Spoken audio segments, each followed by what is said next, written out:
Hey, we're calling you Marie or Mary. What did I decide? What did we say? Marie Marie. sounds Marie good. sounds very nice. Marie, thanks for scheduling time. Thanks for kind of putting yourself out there. And again, this is a anonymous conversation that I'm inviting my LinkedIn audience to participate in. And if you are on LinkedIn, please join up and let's have a conversation about an issue that this is actually the second time today that I've had a conversation with a mom about gaming. And so, Marie or Mary Marie, would you mind giving us a little bit of a backstory on where you are and kind of what you're seeing with your son? Um, yes, thank you, Matt. It's awesome to be here. And Yeah, it takes a village to raise a absolutely. child. Totally Absolutely. believe that. So awesome that you're doing this. My son is 14 now, and just like every other child, he started quite early to show an interest in what the adults are doing on computers and phones and tapping away, and it became totally normal. Um, we are living a little bit out of town, so it's like a 25 minute drive to his friends, and So a bit remote. he he feels isolated, Mm-hmm. absolutely, yeah. Mm-hmm. So what I am seeing is that he does play a lot of games with his friends. So he this is where I feel it's a bit of a silver lining, maybe, that he is at least socializing in online, still doing stuff together, even though it is gaming. And for me, it's just heartbreaking that we live in an absolutely stunning natural environment. We've got a beautiful alpine lake at our doorstep. We have Mm. wonderful recreational opportunities just to go out and be outside. And he is choosing to sit in his dark room Yeah. Yeah. doing glaring at a box, staring onto a screen. Yeah. So when did you first see this kind of start? When did he start to go into this gaming space and, you know, Mhm. kind of lose Well, himself there? maybe I would say it actually got really bad over the last year, I think, where maybe even a wee bit before, when we moved out here. And it was in the beginning, it was all awesome being outside, doing lots of stuff outside, and then slowly, not being taking part, not outside, not taking part anymore. Me and the dog, and we just go on our own, and he doesn't want to anymore. So maybe since we actually moved here, when the novelty of the new place wore off. Mm-hmm. Then it went into the game and then computers. Yeah. Yeah. Well, I will tell you that again, this conversation comes up so regularly that it. Part of what I'm hoping is that your story will warn families that maybe have younger kids, because what I'm realizing is we just as parents, we're just entering in this new world and Hmm. we have no idea Yeah. the things that are coming at our kids, and it's completely foreign to us, and so we can get blindsided easily. And so that's part of this idea of a village. Yeah. We can help each other. So part of this conversation is going to be like, what kind of things for you? I'm going to again invite my LinkedIn audience to participate with us, and I'm going to make sure that this is posting. I think it is. And so I did a little bit of research before we signed on today, and so here are a couple things that I wanted to start with. Really, with this is what I start with every conversation with a parent. Like, give me a sense of the child that you hope to give to the world. That's Yeah. how would you answer that? Yeah. A child that is self-aware Mm. and can tune into his own emotions and motivations, and has experience and has social ties that are really strong, that he feels supported and that he feels part of something bigger. Sounds a Yeah. bit spiritual now, but Well. there was a workshop the other day where people, that was exactly the questions, and a lot of people just said, oh, I want my child not to take drugs and not to do pornography and all that. And I go, Yeah, but that will always be there. Right. We need to equip our children with a sense of self in this Yes, world. I agree. I agree. Mm. And again, phrase I've heard parents say the same thing. I just don't want them to go to jail. Like that's actually avoiding a negative. That's not really what you want to give. And so I'm Yeah. hearing you. You want your child to be the language of self-actualized, but also Mhm. aware of who he is and his place in this world. Did I hear something about service as well? Yes, absolutely, because that's where we struggle at the moment the Yeah. most. Yeah. Like, Okay. So, you know, thank you for that. And most parents, when you get down to it, they kind of all want the same thing for their child most of the time. And there's an element of spirituality here, which to me is, you can take it a couple different ways, but a mhm. sense of purpose, a sense of doing something that's bigger than you. Yeah, That's language that has a definite spiritual root. So here's yeah. some things that I did a little bit of research on, and for the families that might be seeing this for the first time and kind of wondering what is a potential gaming addiction look like. This is from online and Mayo Clinic in particular, which is a very reputable medical institution. Here are some of the things that we're seeing, and so I'm guessing. Well, I'll mention the mom I spoke to earlier today. She would probably tick off probably, gosh, 80% of these. Probably the only ones that I don't know if she would tick off would be eye strain, only because she doesn't know. But everything else, Yeah. he was violent Yeah. against the mother. Um, when gaming restrictions were placed, it was very, very, very tough situation. So, how Mm. about you? How do you feel about this list? Probably the poor sleep, definitely. Mm-hmm. It's just always late nights, and Yeah. then when there's an early night, you can't even go to sleep. Impulsive actions, absolutely. Lately, it's been really good, really chirpy, and I don't know why. Maybe because he got more sleep. No idea. Social skills, yeah, he loves sitting in his own space. Yeah. Violence, probably not. Less time for play, yes, because there is no such. He thinks he is playing. That's the Yes. thing. Well, and we're going to get into that too because there are Mm, different types of games, and so we really shouldn't broad brush stroke mm, games yet, and so we'll get into that a little bit. yeah, But really, yeah, what parents should be thinking about are one, prevention, which we'll talk about a little bit later, maybe near the end of this conversation. Two is when you're starting to wonder if there's problems. These are some things that you can imagine and see in your child pretty quickly. The piece that I want to really point out here is this point of sleep. We at least in kind of Western cultures, in the United States in particular, we just kind of pride ourselves in it's a badge of honor to not have a lot of sleep. But yeah, what ends up happening is there's a a vicious cycle that begins to set up where I'm not sleeping well, so during the day I'm tired. My ability to self manage and self regulate goes down. My loneliness actually goes up. My need for stimulation, like my desire to go and do something goes down. Go on a walk goes down when you're tired. So these things start to feed into each other. And make no mistake, gaming companies know this.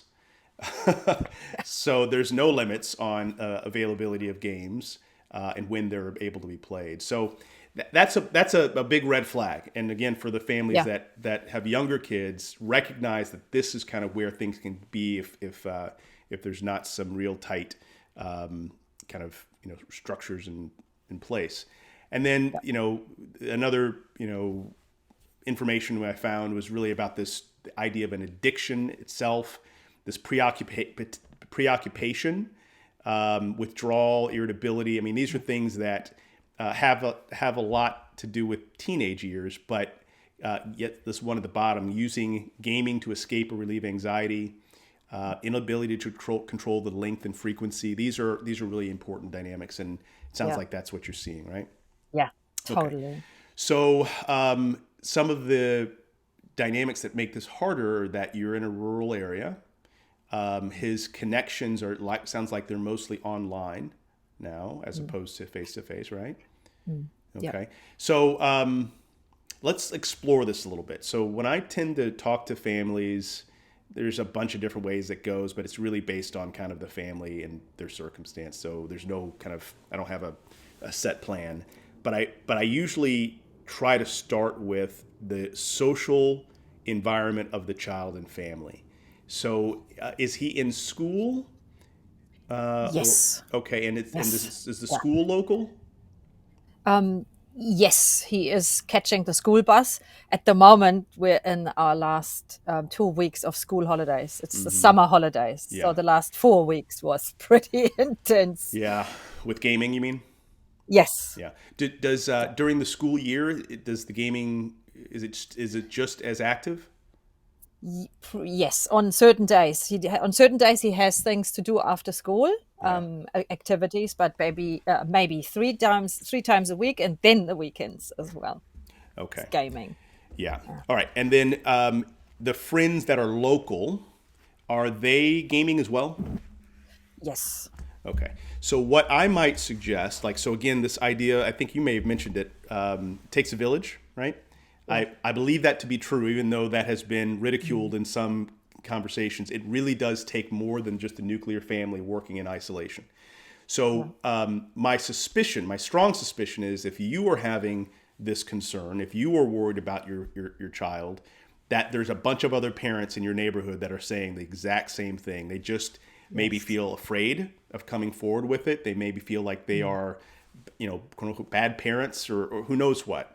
Mm. So what I might suggest is if you feel comfortable doing something like that, I can even give you some language if you'd like, but go to the school and say you'd like to schedule a meeting with parents to talk about video gaming in school or with the students in the school, because this is Hmm. really a parent issue and a student issue, but the parents have a shepherding responsibility here, Yeah. and working in isolation makes it really, really tough, right? So if your son, we're going to name him Jim, a nice, a nice neutral name.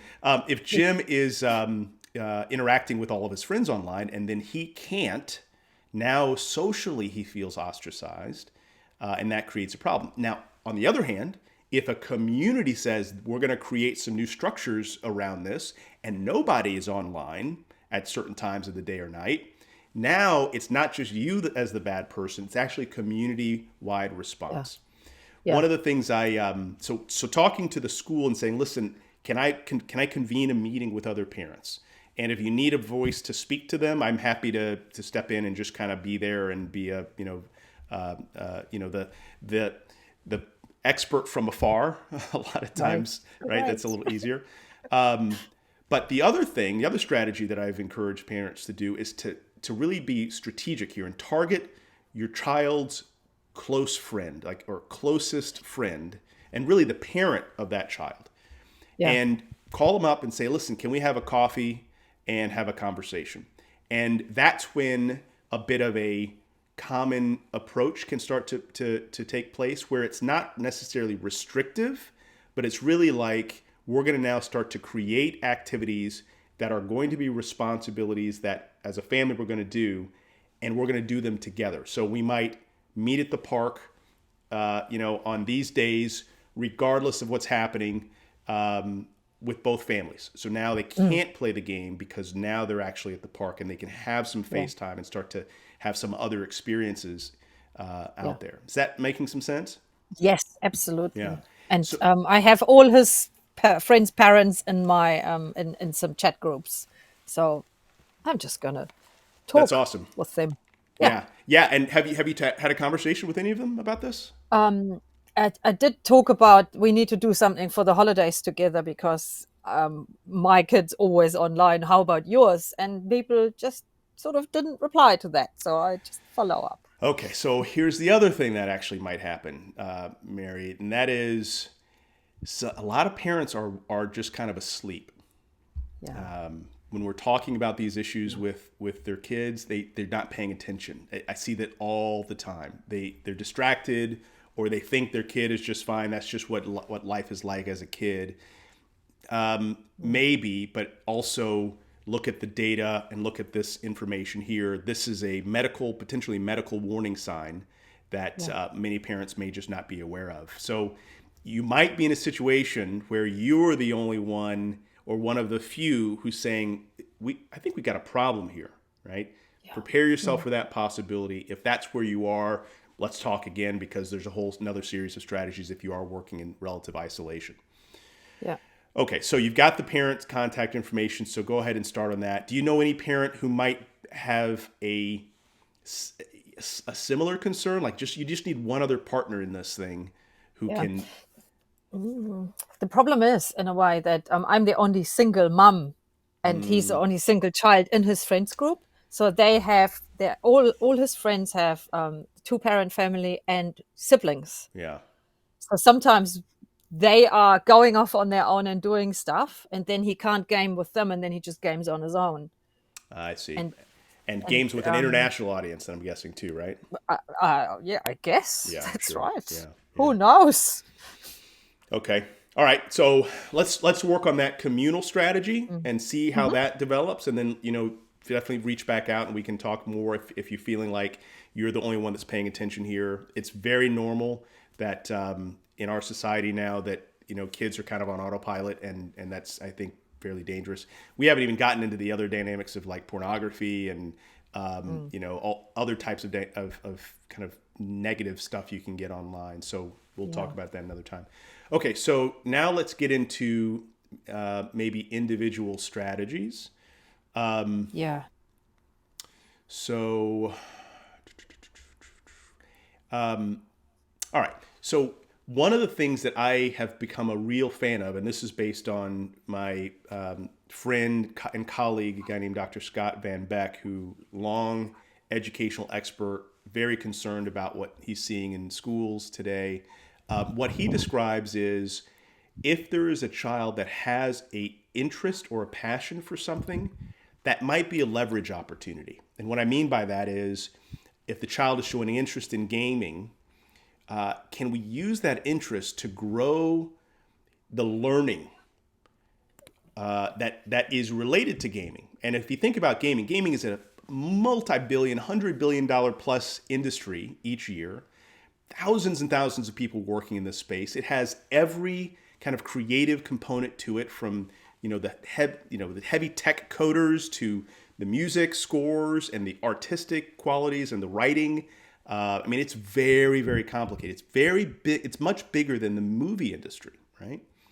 So it's possible that a learning, we call it a learning plan or a learning journey, can be defined based on his interests.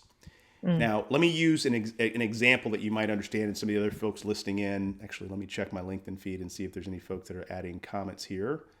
Give me 1 second.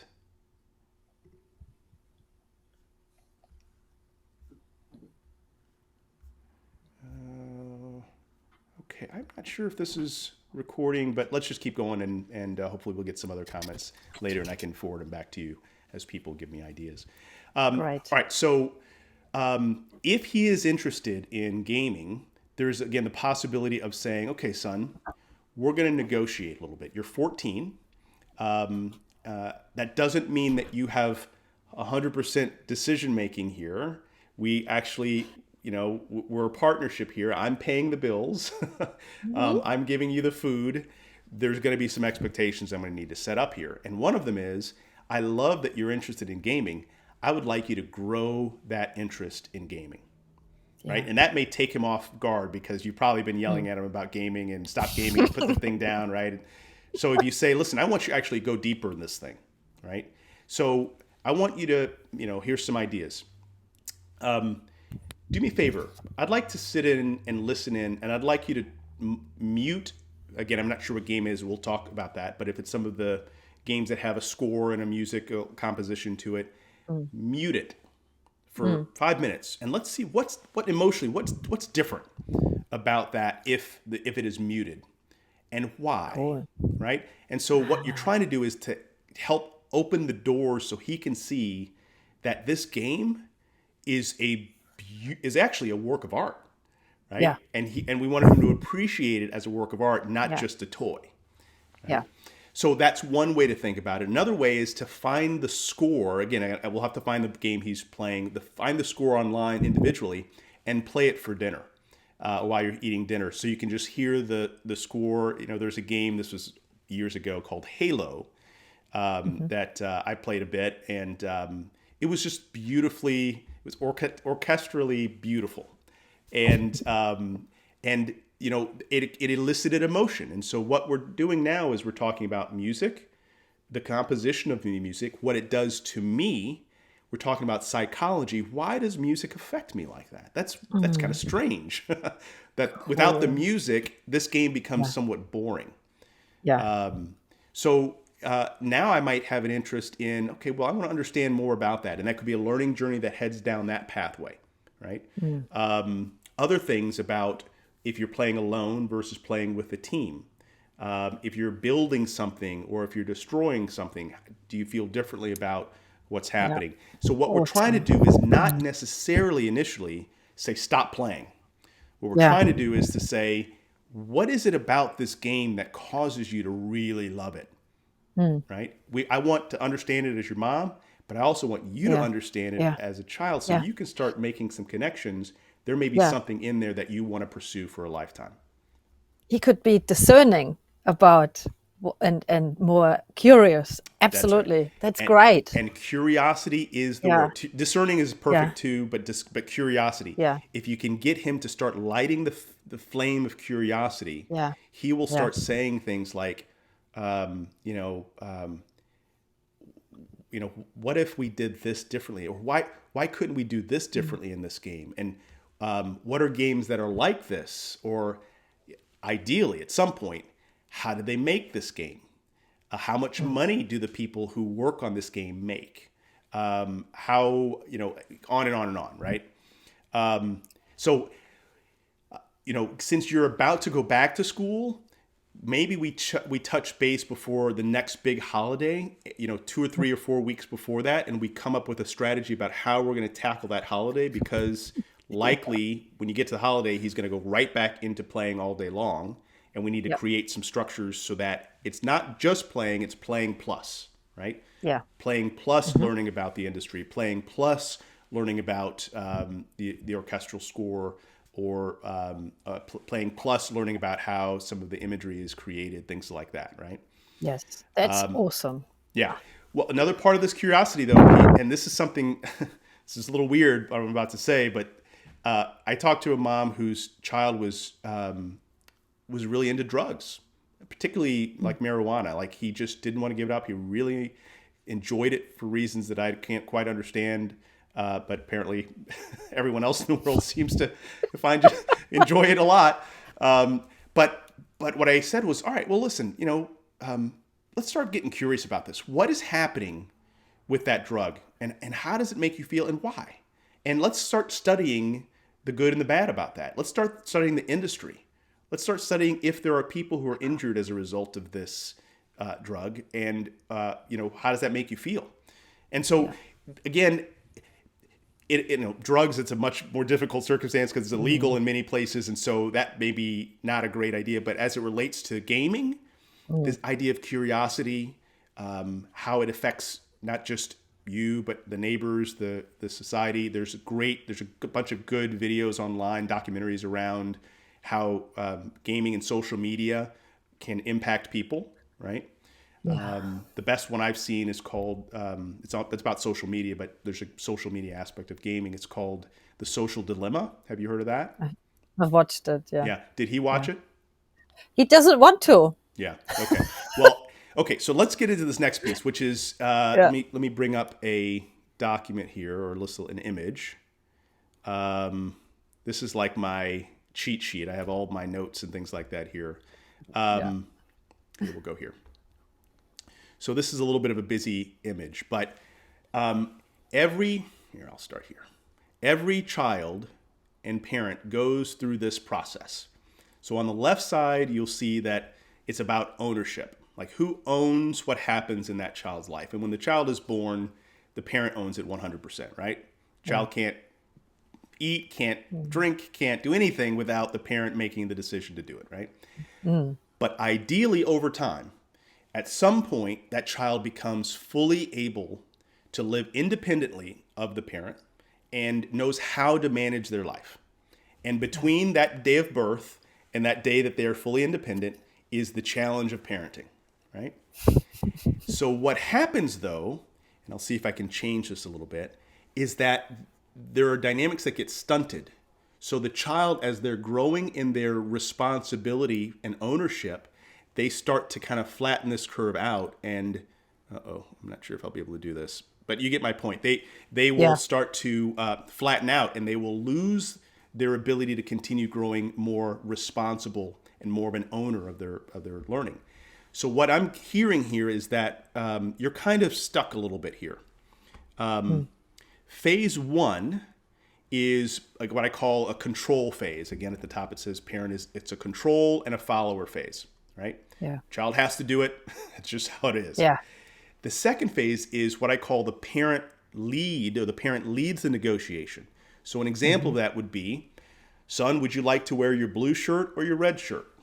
Right? Yeah. That's a limited negotiation that's led by the parent. Son, would you like to play the game for before dinner or after dinner for an hour? That's a way of framing it as a limitation, but also negotiating with the child. The next phase is where the child leads the negotiation. Mom, I'd like to play the game until 2 a.m. Right? And then again, but what we're trying to do is get him able to make these decisions for himself. So the answer isn't necessarily hell no. The answer might be, tell me more about why. Here are my concerns, and let's try midnight. And if you don't seem tired the next couple days, I'm okay with considering that more often, right? Yeah. That would be an example of a child-led negotiation. And then the phase 4, which is what every parent dreams of, is the child is on their own. They can make good choices. The parent is free because they know they've seen their child make good choices enough where they know that their child is going to figure it out, right? Yeah. So my sense is that you're stuck between phase 2 and 3. Yeah, I guess. And that's, this is actually incredibly normal. That's actually the real hard spot where the child is saying, I want to behave like I'm 5. It means I don't want to have responsibilities, but I am in the body of a 14-year-old who really is more man than boy, right? Yeah. So there's a hesitation almost to grow into that ownership space. And so sometimes, depending on the child, there's a little bit of a push that's required, like the mama bird pushing the the baby bird out of the nest. So on this part, there's some pieces of this which might be a little uncomfortable, and it's a style thing, and every parent has a different style. For me, when I would think about the parent-led negotiation, I would say, okay, son, I'm concerned about. Let me back up. Let's imagine we're going to start a month holiday in 2 weeks. Okay, where that you anticipate he's going to go deep into gaming. He's going to game all the time. So 2 weeks before that, you would say, okay, we're going to have a family meeting. By the way, family meeting is a essential component of a functioning family. And in those meetings, we're going to talk about things that are not going well or things that we're concerned about. Okay, on both sides. So that's something I would encourage you to start up. Cool. But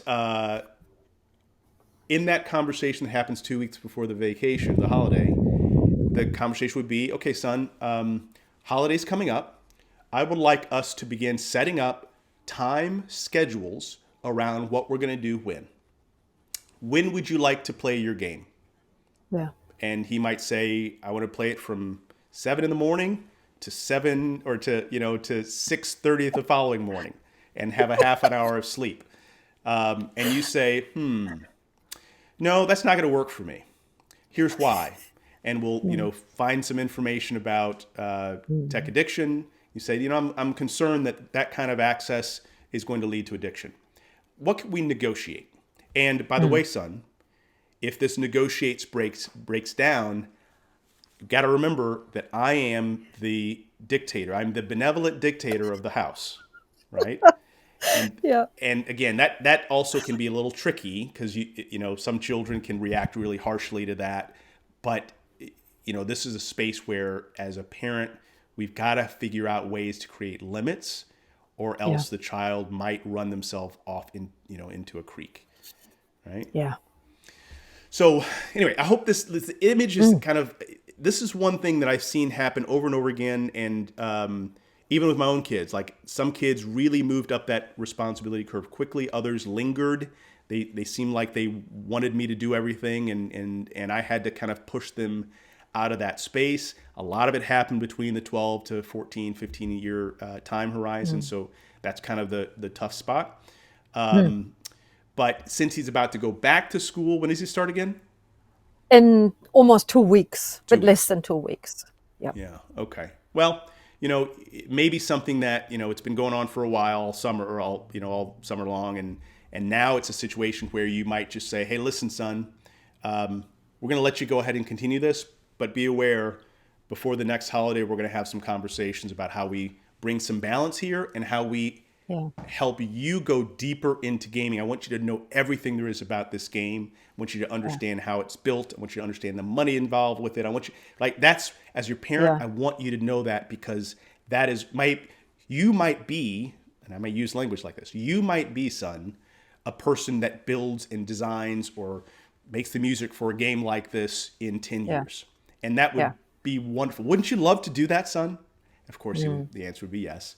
And Yeah. so now you're trying to inspire him to think broader and know, and again, let him know that we're going to have another conversation about this before the next holiday. Yeah. Make sense? Yeah. Yeah. Totally. Yeah.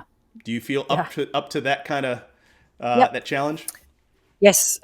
It's we are. I am trying these sort of things, but then I get sidetracked and don't stick with them. But it will be worth it, because he is also very receptive to scientific facts. So Oh, if interesting. I say something to him like it's like addiction and the dangers that come with it, and he goes, "I'm different, mom."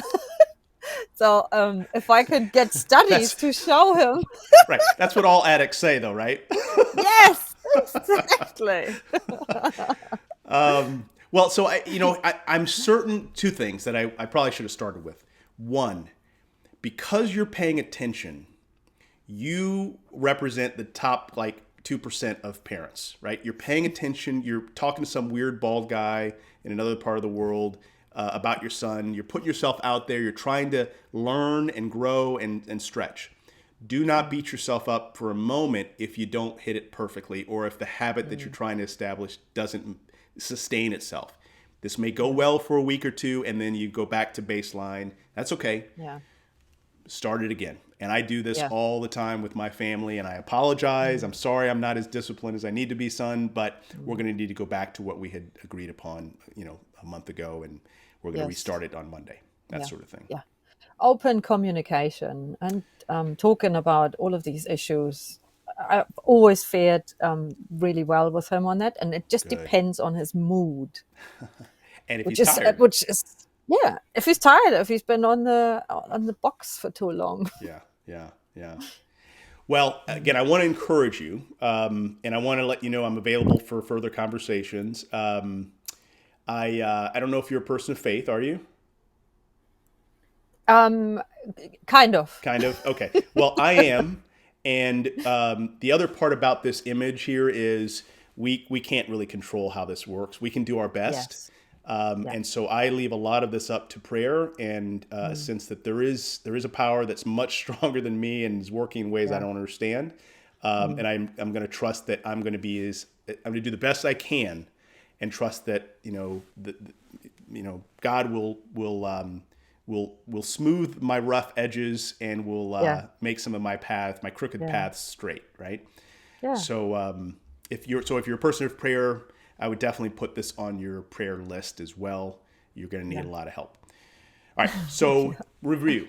See if you can organize a bit of a community response. Yeah. You're going to have an individual response with your child that might be around, a learning journey or some sort of how can he go deeper into this.